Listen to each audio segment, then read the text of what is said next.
I'm Seth Killian from Capcom, the special advisor to Super Street Fighter 4, and we're here taking a look at two of our new characters, Juri, our first ever Korean fighter, and Dee Jay, one of our returning cast members from Super Street Fighter 2, and now he's back in Super Street Fighter 4 after a little hiatus. And we're going to watch some guys here playing the game for us. So Juri is, again, a very quick fighter overall. So she's the first ever Korean fighter, first ever Taekwondo user, bit of a sex pot for sure. She's got a slinky outfit. I really like the way she just walks around, but has primarily kick moves. She's got a couple of punches. She can punch. She's not quite like Balrog with his inability to do a kick, but basically focused on the kick specials. So her specials include things like a little pinwheel, which we'll see here in a second. Nope, it looks like Dee Jay's going to go for the Ultra, and chips her out. Very cheap, nicely played. That was Dee Jay's Ultra, which is a great combination of his Sobot kicks and Max Out, aka the Air Slasher. And it's one of Dee Jay's fun win poses. He's got a lot of those. They really went the extra mile with some of these animations. They really make me smile for some of the characters. But Juri, we saw there the little pinwheel style attack. She's also got a fireball that's kind of interesting technique. So you see her kick there, and then she's able to release it. So if you just hold the button and release immediately, so yeah, you can fire it off at any time.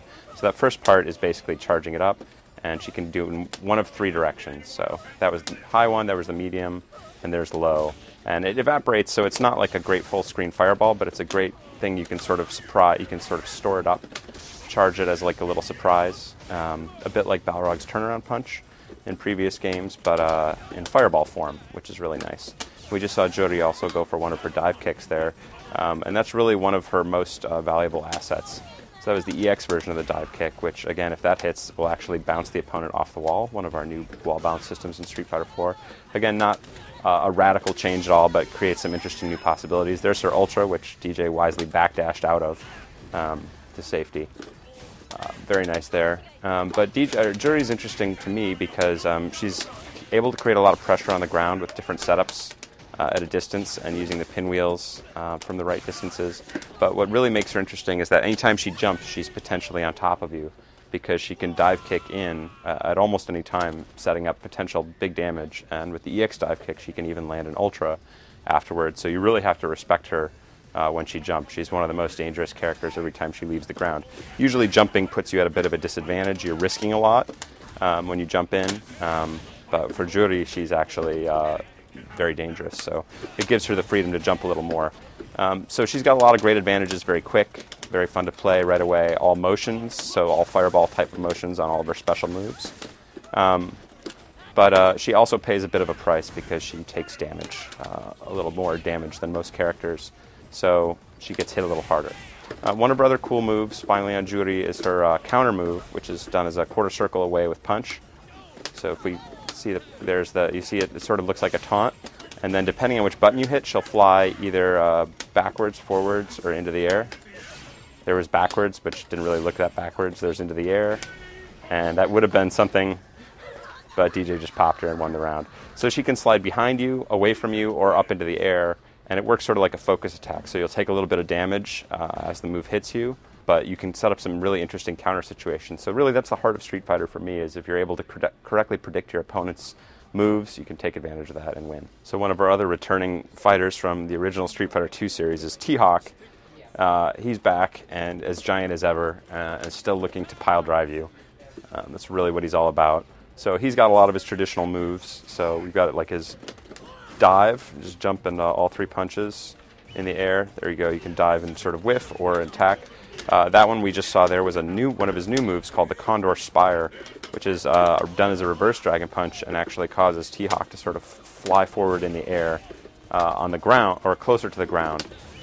Really, there was again the EX version, and what it's really best for, it is an attack and it can hit the opponent, but I like it primarily because it's a nice way for T.Hawk to sort of stay on the offensive and close the distance with you, really get in your face, and what T.Hawk is all about is setting up the pile driver. And with the Spire, he's able to get in your face and try and pile drive you, and that's really what makes him the most dangerous.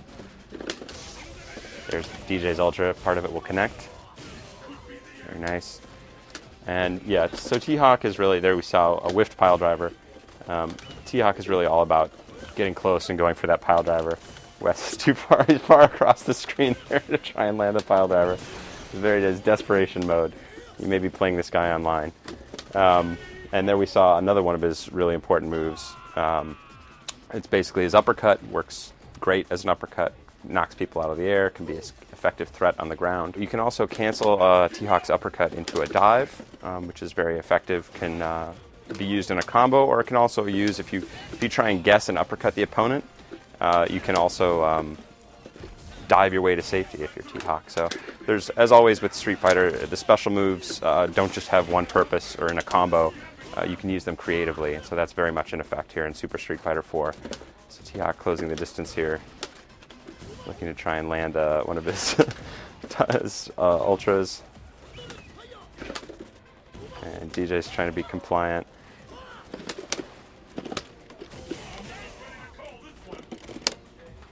There's T.Hawk's Ultra, and we'll close out DJ with massive damage. That is really what makes T.Hawk so scary.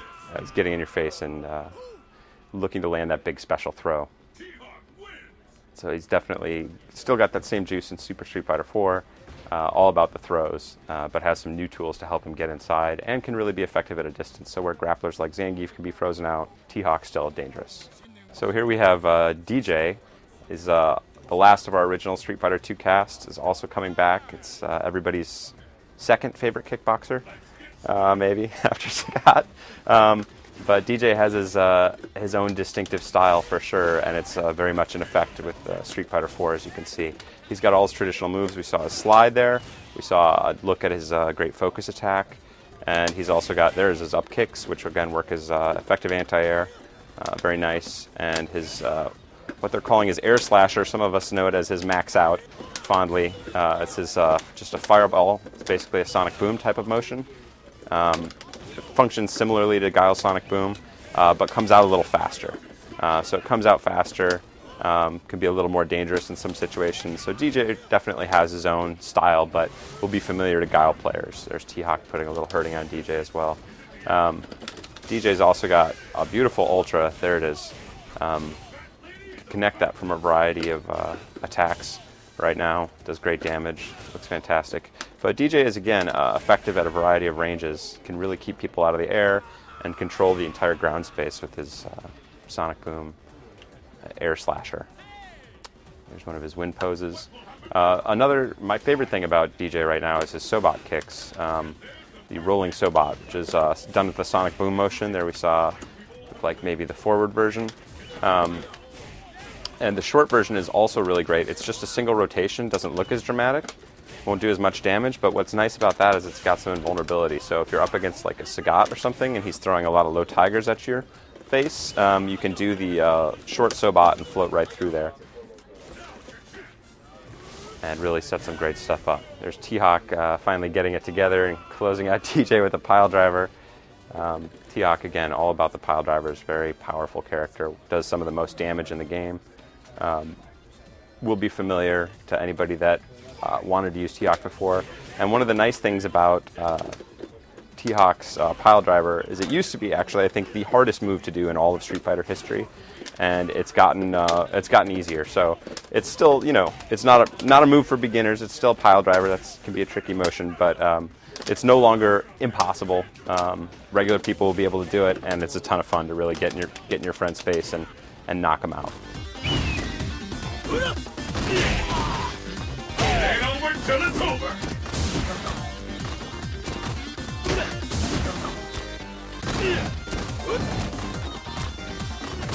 Time marches on. Either one can take the round now.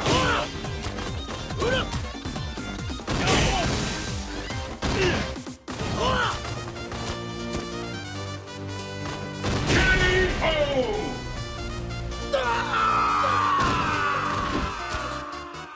DJ wins!